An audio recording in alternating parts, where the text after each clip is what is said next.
느헤미야 강의 10번째 시간 세계의 함정 두 번째 설교로 함께 하겠습니다. 앞선 본문을 통해서 느헤미야를 해치려고 했었던 대적들이 함정을 놓았다는 사실을 확인했었죠. 총 3개의 함정 중에서 먼저 2개를 살펴보았었습니다.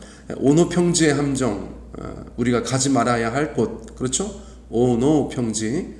두 번째, 열린 편지의 함정, 중상모략을 통해서 느헤미야를 흔들려고 했었죠. 그런데 그 모든 것들을 믿음 안에서, 하나님 안에서 잘 이겨냈던, 피해갔던 느헤미야를 저희가 보았습니다. 오늘은 그 나머지 3번째 함정을 살펴보겠습니다. 성전 외소의 함정이다, 그렇게 표현할 수 있겠어요. 조금 낯선 말이죠. 성전 외소라는 것은 이제 성소와 지성소 사이를 뜻하는 것인데, 성전 외소의 함정이다, 그렇게 말씀을 드리겠어요. 대적들은 이스라엘의 재건을 원치 않았죠. 당연하죠. 그저 이스라엘이 잘 되는 꼴을 못 보는 그런 대적들이 있습니다. 그들이 어떻게 하려고 하는가? 전면전을 펼치지 않는다는 것이에요. 군대를 끌고 와서 예루살렘에 있는 거민들을 다 죽이거나 겁을 주지 않고 끊임없이 느헤미야만 공략하고 있어요. 느헤미야만 노리고 있습니다. 왜 느헤미야만 가지고 그러는가? 왜 그렇습니까? 너무나 뻔하죠. 느헤미야가 지도자이기 때문입니다. 리더이기 때문이에요.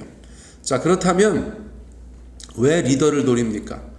리더를 무너뜨리면 많은 것을 무너뜨릴 수 있기 때문이죠. 자, 그러므로 원수들은 느헤미야를 향한 함정 놓기를 멈추지 않는 것입니다. 2번의 함정이 실패했지만 또 다른 함정, 3번째 함정을 파고 기다리고 있는 것입니다.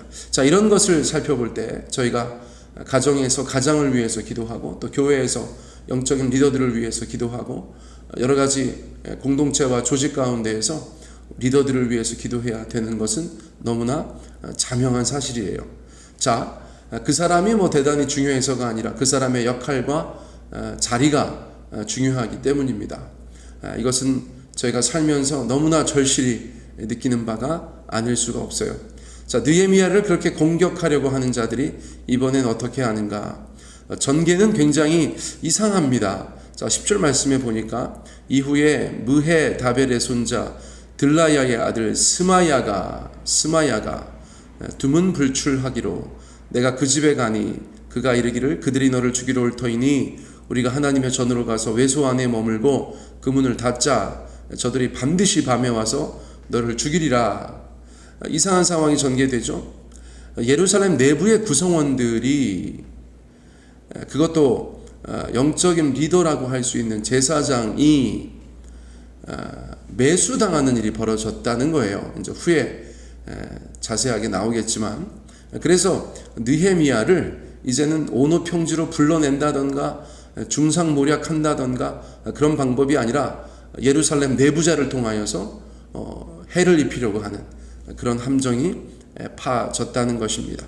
자, 누가 매수당했는가? 누가 원수들로부터 매수당했는가? 스마야라는 인물이었어요. 스마야. 여러 가지를 종합해 볼 때 스마야는 제사장 역할을 감당하고 있었던 사람이고, 또 동시에 선지자 노릇도 비슷하게 했었던 것 같아요. 예언을 한 해 만에 그런 말들이 있으니까, 그래서 제사장 노릇하면서 또 선지자 흉내내는 그런 사람이었다고 저희가 보여지는 것이에요. 자, 그런데 그런 역할을 맡은 사람이 두문불출하였다. 문 밖을 나가지 않았다. 그러니까 느헤미야가 궁금한 것이죠. 그래서 결국 찾아가게 됩니다. 느헤미야가 스마야를 찾아가게 돼요.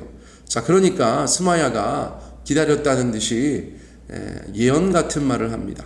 그들이 너를 죽이러 올 것이다. 제사장이요 선지자였던 스마야가 느헤미야를 향하여서 그들이 너를 죽이러 올 것이다, 그렇게 말하니까 느헤미야 입장에서는 가볍게 받아들일 수 없는 것이에요. 또 내용 자체가 무겁고 두려운 내용 아닙니까? 누군가 찾아와서 나를 죽일 것이다, 암살자들이 있을 것이다, 그런 이야기를 하니까 느헤미야가 얼마나 놀랐겠어요. 얼마나 두려웠겠어요. 자, 그 두려운 가운데 스마야가 뭐라고 말합니까? 우리가 하나님의 전으로 가서 외소 안에 머물고 그 문을 닫자. 그렇게 이야기합니다. 제사장이 알고 있는 은밀한 장소, 바로 성전이죠. 성전. 야, 그 성전 안에 들어가면 숨을 데가 있어. 그곳에 가서 나와 함께 숨자. 그렇게 제안했다는 것입니다. 언뜻 들으면 그럴듯하고 언뜻 들으면 아주 묘책이죠. 아주 좋은 아이디어 같아요. 그래서 느헤미야가 솔깃했을 수도 있겠어요. 그렇죠? 그래서 갈등하고 있는 느헤미야에게 다시 한번 스마야가 말합니다. 저들이 반드시 밤에 와서 너를 죽일 것이다. 그렇게 이야기하는 것이에요. 자, 그렇게 두 번이나 반복하면서 쐐기를 박으니까 느헤미야가 얼마나 마음이 흔들렸겠어요.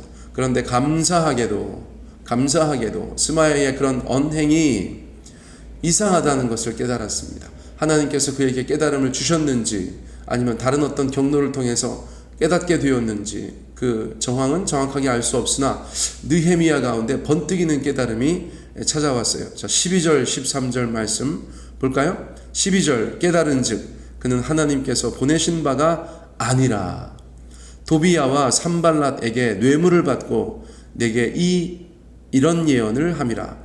그들이 뇌물을 준 까닭은 나를 두렵게 하고 이렇게 함으로 범죄하게 하고 악한 말을 지어 나를 비방하려 함이었느니라. 무슨 말입니까? 하나님께서 느헤미야에게 깨닫게 해주셔서 스마야의 예언이 거짓 예언이다라는 것을 알게 해 주셨다는 것이에요. 아, 또 도비야와 산발랏이구나, 원수들이구나, 대적들이구나. 느헤미야를 죽이려고 하고 가만두려 하지 않는, 예루살렘의 재건을 원치 않는 이스라엘 백성들이 그냥 그렇게 정말 누추하게 살아가기를 원하는 원수들의 소행이구나. 그것을 깨닫게 되었다는 것이에요. 자, 그래서 속지 않게 되었다는 것입니다. 여러분, 그 사람이 바로 제사장이고 동시에 선지자라는 타이틀을 가지고 있었다는 것에 저희가 주목할 필요가 있겠죠. 저는 종종 이 시대 가운데 성도들 가운데 필요한 분별력이 무엇인가 그것을 생각하고 저희 교인들 가운데 말씀하고 있어요. 정확하게 어디서 읽었는지 보았는지 모르겠으나 제 마음속에 늘 있는 것입니다. 자, 무엇입니까? 여러분, 타이틀에 속지 마십시오. 타이틀에 속지 마세요. 살아가면서 무슨 목사다, 무슨 선교사다, 무슨 장로다, 권사다. 자, 타이틀보다 더 중요한 것은 그들의 삶이죠. 그들의 열매입니다. 우리가 자칫 누가 무슨 목사가 무슨 선교사가 어쩌고 저쩌고, 여러분, 그런 것이 너무나 위험한 시대가 되었어요. 그러므로 저희가 분별해야 해요. 분별해야 합니다. 스마야가 이렇다 저렇다 얘기했을 때 느헤미야가 자칫 큰일 날 뻔했잖아요. 그 타이틀에 속아서 제사장이니까 선지자니까 당연히 그 사람의 말을 따라도 되겠지. 그랬으면 어쩔 뻔했어요. 큰일 날 뻔했죠. 여러분, 저희가 분별하고 들어가야 합니다. 그럴듯한 말, 그럴듯한 글, 저희가 그런 것들에 속지 말아야 해요. 우리 자신이 분별력이 없으면 여러분 참으로 농락당하기 쉬운 그런 세상을 저희가 살아가고 있습니다.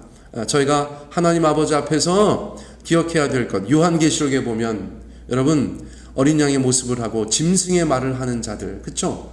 어린 양의 모습을 하고 용의 말을 하는 원수들의 모습, 그것입니다. 겉으로 볼 때는 예수님 또는 예수님다운, 예수님처럼 보이는, 예수님을 닮아 보이는 그런 사람들이지만 용의 말을 하고 짐승의 말을 한다면 우리가 따를 필요가 없겠죠. 자, 오늘 본문에 그런 인물이 등장한 것입니다. 자, 그러므로 주여 우리 가운데 참과 거짓을 분별할 수 있는 힘과 능력을 주십시오.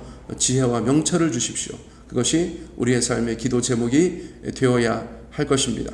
자, 느헤미야는 이번 공격도 이겨냅니다. 어떻게 이겨낸 것입니까? 하나님의 은혜로 이겨낸 것이죠. 하나님께서 이겨내게 하신 것이에요. 자, 그런데 두 가지 특이점이 보여요. 자, 11절 말씀 한번 살펴봅니다. 내가 이르기를 나 같은 자가 어찌 도망하며 나 같은 몸이면 누가 외소에 들어가서 생명을 보존하겠느냐. 나는 들어가지 않겠노라 하고. 자, 뭐라고 얘기하였습니까? 나 같은 자가 어찌 도망하냐. 나 같은 자가 어찌 도망하냐. 느헤미야가 뭐가 어때서요? 생명의 위협이 있으면 도망가야 되는 거 아니에요? 자, 느헤미야는 나 같은 자는 도망가면 안 된다 그랬어요. 나 같은 자가 누구냐? 공동체 리더입니다. 공동체 리더. 예루살렘 성벽을 재건하고 있고 그것을 총 감독하고 있는 느헤미야. 예루살렘 앞으로 재건할 용사, 이스라엘 백성들을 하나님 앞에 다시 세울 사람, 바로 그 느헤미야. 여러분, 그 느헤미야가 도망가면 어떻게 합니까? 그렇죠? 그는 자신의 위치와 역할이 얼마나 중요한지 잘 알고 있었어요. 그래서 결코 한 발자국도 뒤로 물러설 수 없다. 죽으면 죽겠다. 아무리 침몰하는 배라도 선장이 떠날 수 없다. 그런 사명감을 가지고 공동체와 운명을 같이 하겠노라.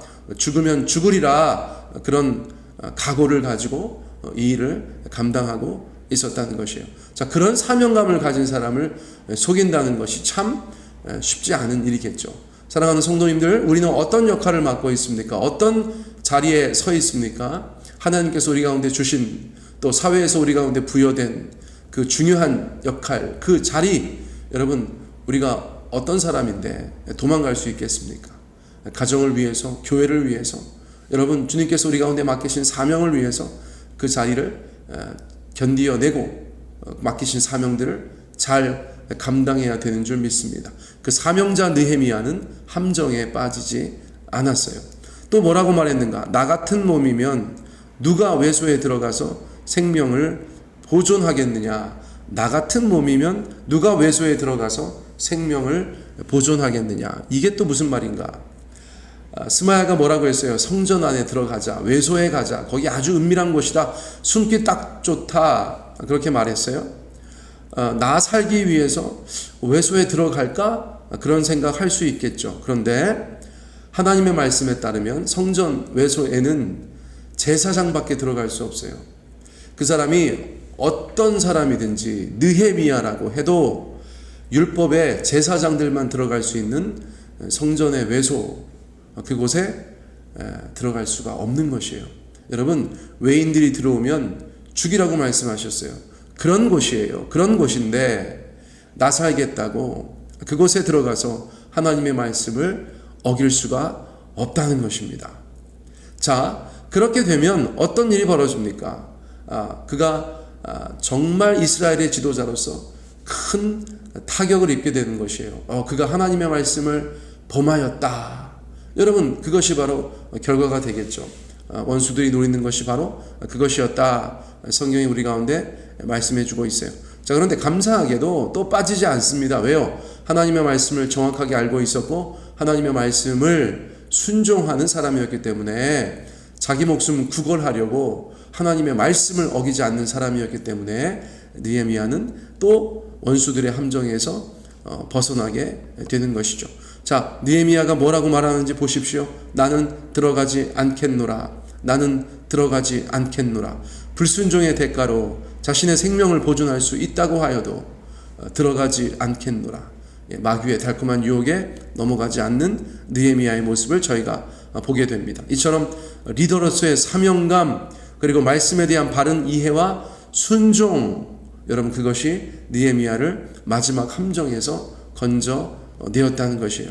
사랑하는 성도님들, 우리가 인생을 살아가다 보면 몇 차례 말씀드렸듯이 원수들이 우리를 넘어뜨리려고 온갖 유혹, 온갖 계괴를 통하여서 저희들을 넘어뜨리고 함정에 빠뜨리려고 하지 않습니까? 인생을 살아가다 보면 저희가 그런 것들을 경험하게 됩니다. 자, 어떤 사람이 그 함정을 이겨내는가? 사명감으로 무장한 사람, 하나님의 말씀을 바로 아는 사람, 그 말씀 가운데 순종하는 사람, 여러분, 바로 그 사람은 하나님께서 끝까지 견고하게 붙잡아 주시는 하나님의 사람이 되는 줄 믿습니다. 저희가 느헤미야를 함께 나누면서 그러한 것들을 깨닫게 돼요. 특별히 세계의 함정이라는 두 편의 설교를 나누면서 그러한 깨달음을 다시 한번 얻게 돼요. 사랑하는 성도님들, 죽음의 자리로 끝없이 날 유혹하는 손길, 공개적인 중상모략이 여러분들을 힘들게 할 때가 있습니까? 말씀에 불순종하면 문제가 해결될 것 같은 그런 유혹에 직면할 때가 있습니까? 여러분, 이럴 때 우리가 기억해야 될 느헤미야서의 교훈, 느헤미야서의 교훈, 여러분, 그것을 붙잡고 오늘 하루 또 우리의 평생 하나님 앞에서 바른 길을 가게 되시는 저와 여러분 되기를 예수님 이름으로 축복합니다.